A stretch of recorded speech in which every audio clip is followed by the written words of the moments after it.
And I just remember watching him on set and going, this geezer's fucking brilliant. And I don't give a f*** about you Gooners and you Tottenham fans going, oh, it's a Mickey Mouse Cup, because it ain't.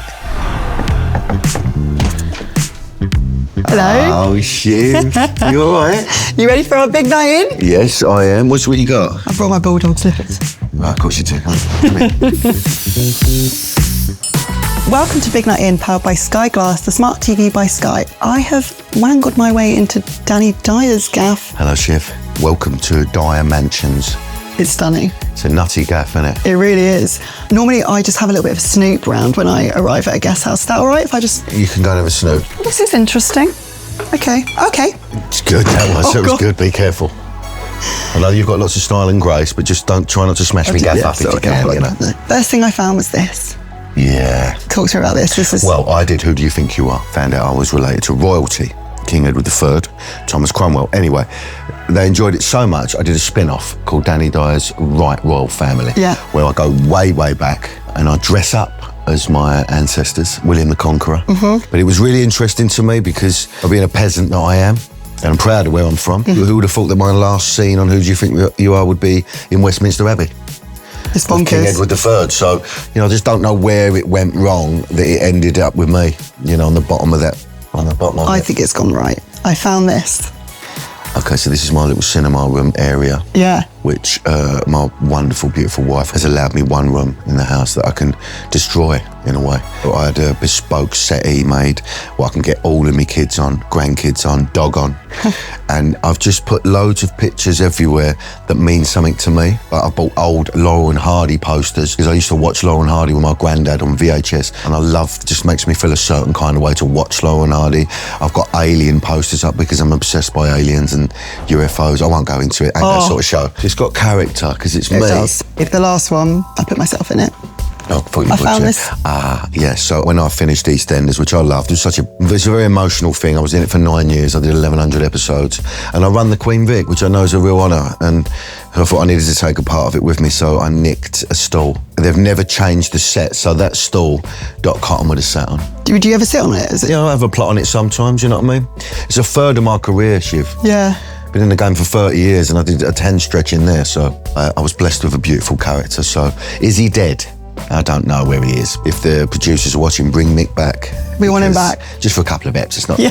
Should we watch something with the Sky Glass? Can we? Yeah, let's whack something on. Well, Prowse. So we're watching the mighty West Ham United. Yeah. Bowen, he looks to try and bring it through. Honestly. From that moment on, it's really good from West Ham. Fantastically well. I just can't tell you how this makes me feel. Kudus has the option.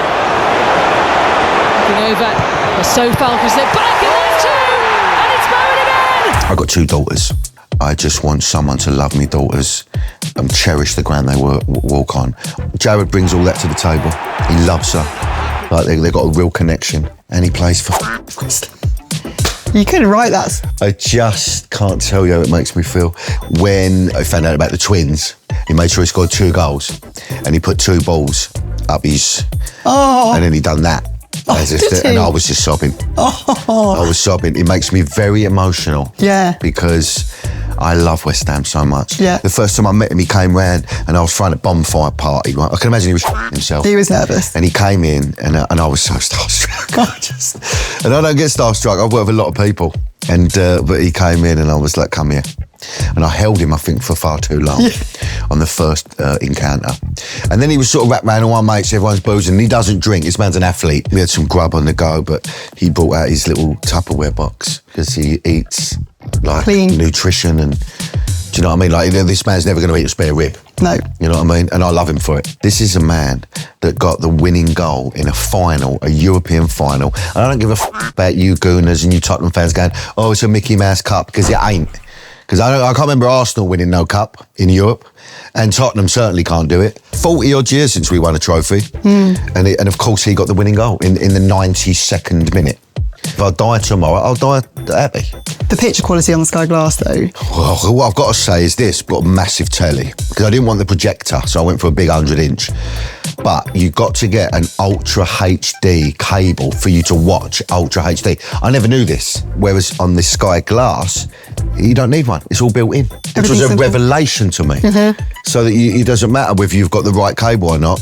It's all built into the telly. There's a billion colours in the Sky Glass. You're joking. Pains me to say, 'cause I spent a lot of money on my cinema room, but the quality on this telly is better than the one downstairs. It's tough. Let's not go too into it because No. it does wind me up. It does, it does. I wanted to talk to you about one of my favourite shows that I've watched this year, Mr. Big Stuff. Which is your first comedy role. I suppose it is in a way. So when Mr. Big Stuff came along, and I knew Ryan from doing Plebs with him, and I just remember watching him on set and going, this geezer's f***ing brilliant. Yeah. Like, as an actor. Didn't know he was a writer. And he said, I've got a bit of an idea for me. And I thought, yeah, of course you have. You know, people say these things. And then, of course, I got in a bit of trouble, ended up in a soap, didn't see him, speak to him. And then I got this script through, and I read it. I was just belly laughing while reading this script and going, this is so good. This is so clever. Should we watch a clip of Mr. Big Stuff? Go on in, this Yeah. is bloody on. I love it. Like, this is a man that just chucks things on, doesn't care what the world thinks about him, and he sort of pulls it off. Boy, outside. I mean, I would wear that. Bit to of a white festival. sock.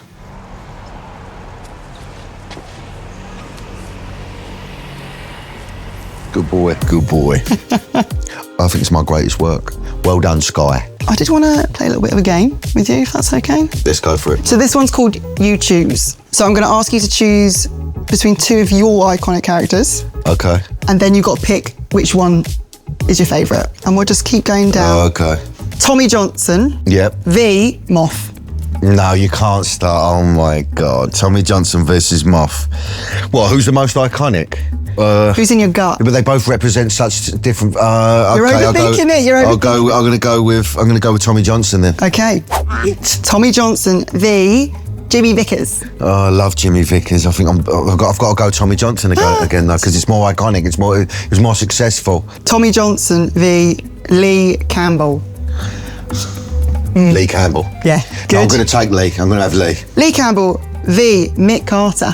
I'm going to go Lee Campbell. I'm so sorry, EastEnders fan. I know Mick's a bit of an icon, but I've got to go Lee. I'm proud of Lee. I love Lee. Lee Campbell v Frankie Oh, what, from The Business? from The Business. I'm going to go Frankie just because I was young in it and I was skinny, a little semi-six pack and, all that Sergio Tacchini gear. So I think it's more iconic. Right, final one. Mm-hmm. Frankie v Jamie. Jamie from The Assassin. No, it's got to be Frankie. As much as I did enjoy Jamie. Is that it? Yeah, that's so it. Frankie wins. is quite iconic. Yeah. The look. Absolutely. So young in that, man. Yeah. It's weird being in the game for as long as I have because you see yourself aging on screen. Do you what? I still feel like I look like Frankie, then I look in the mirror and go, oh, for f***ing sake, of course. You're a fucking grandfather now and you do have breasts. Well, I always ask if I can have a bit of a nosy at my guest Sky Glass playlist. Okay. Can I have a look at yours, see what you're watching? Yeah, of course you can. This is the sort of stuff I've been into very recently, really. Grease.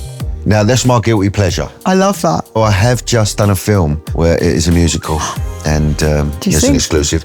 And I do, I've got one number in it. What else have we got? We've got Well, we've got a bit of Sopranos on there. Mm-hmm. We've got Baby Reindeer. Human Traffic. Human Traffic. I watched yeah. this last night. Honestly, it's so good. 97 we filmed that. It's not glamorising drugs in any way, shape or form, but it shows a real true slice of life. And I think we captured that 90s vibe. It was more about friendship, love.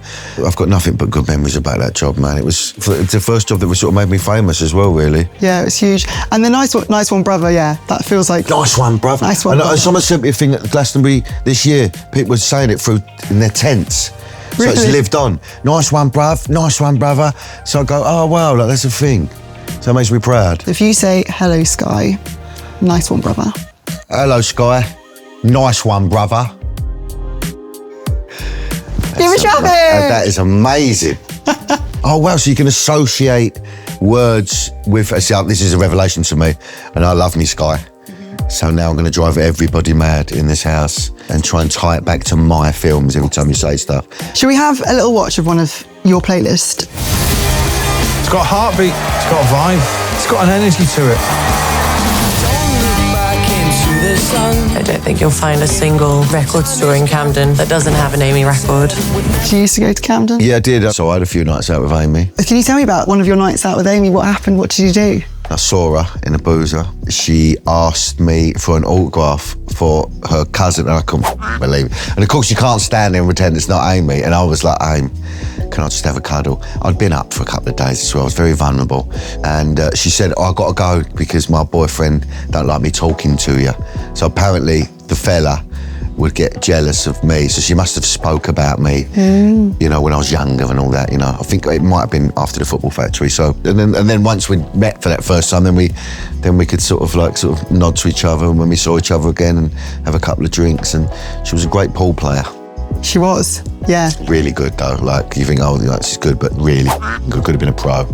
Really? Didn't know that. What was it like watching a show like this and seeing her? Well, it's a great, really in-depth thing, and it's one of them ones that you sort of watch, you bang the music up. That's probably attributed to the 6 speakers underneath Sky Glass. Yeah, so I want to go back again to me spending lots of money in cinema rooms for surround sound, when if you get Sky Glass, you don't need it. I didn't realise how loud this goes as well. So I have been a couple of times by my wife. The neighbours. Well, I didn't realise how loud it was, you know what I mean? So, you know, I just got to wait for everyone to go out and then I can have a little bit of a rave in it on my own. Okay, I've got another game for us. No. It's called What Would Danny Dyer Do? So I'm going to give you some scenarios from iconic TV and film moments. I want to know, what would Danny Dyer say? Okay. What would he do? If you were Sandy from Greece, what would you say to Danny Zuko instead of, you're a fake and a phony and I wish I never laid eyes on you? You're a liberty taker. Stay away from me. If I see you again, I'll stick the f***ing nut on you.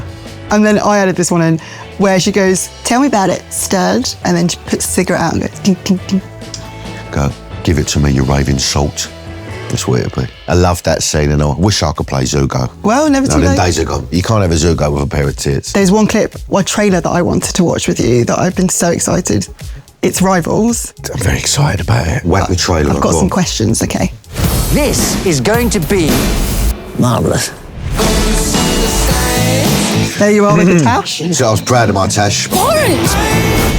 Beg your pardon. That's enough to upset anyone. 2 strong tashes. Do you think that yours is better than Aiden's? He did pull his one off. He's a very handsome man, Aiden. There's one more thing I want to do with you. Oh, God. In fact, I played it and I manifested you, so... Well, okay. I just panicked. I've never Danny Dyer. Danny Dyer. I'd love to. Well, it worked. Essentially, we're going to take it in turns and we've got 5 seconds, which goes very quickly, Okay. to name 3 items in a given category and it's going to show up on the Sky Glass. And you've got 5 seconds. It's going to be awful at this, Yeah. I am. Well, we'll see. 3 celebs you'd love to have a pint with. Oliver Reed, Gaza, and Jules Best. Now, I know nothing. Full thing to say, right? And it's probably wrong, but what a night out. That would really... It would be very, very naughty. All had issues with drink, I understand, but what a night out that would be, especially Oliver Reed. Okay, next one. 3 hottest actors. Danny Dyer. Yeah. God. Oh, that's hard, isn't it? That's so really many to hard. choose from. You should have gone Lucian, Lucy, I know. because he's gonna- hot, isn't he? Even I was drooling over that geezer. Oh, so I just said Danny Dyer. Yeah, That's well, you had to. I get it. It's okay. 3 favourite swear words. And which are the most common, really, for me. So, and I do apologise to anyone that's, you know, if there's any children. You shouldn't be watching this if you're a child anyway, because, you know, you wouldn't pay for your Sky Glass bill. I know I'm known for swearing and stuff, and people say, oh, you can't be very intellectual because you swear. Well, actually, I think that's actually. It's just a word. Calm the down. But that was an easy one for me, so thank you very much. You're for that, welcome. Shiv. 3 favourite Cockney slang phrases you've been taught today. Pony, Yeah. Jekyll and Hyde, Yep. and... Oh, let me try and get this, because I've... it's eyelashes. There you go. Eyelash. Slash. I love the fact that you like pony. Yeah, Have you had a pony in me gaff yet? No, Because yeah. you're welcome to. I'm just saying. No, you know what would be a good one is say you're working hard. Yeah. And you're like, oh, what time's Brady? Brady Bunch. Brunch. Lunch. Brunch is very... Yeah, I don't really go for brunch. Yeah, no. Or you can ring your partner and go, fancy a bit of Brady? I'll take you for a nice bit of Brady. Are you okay? What? Yeah. You're not well, are you? No. Thanks so much for having us in your gaff. Thanks for manifesting it. Yeah. You know, so it was obviously I was in your brain for some reason. Now you're going to be in mine. Yeah, I've really enjoyed having you here, but I do want you to off so I can watch a bit of Sky. Watch some Stella. Tatarovich.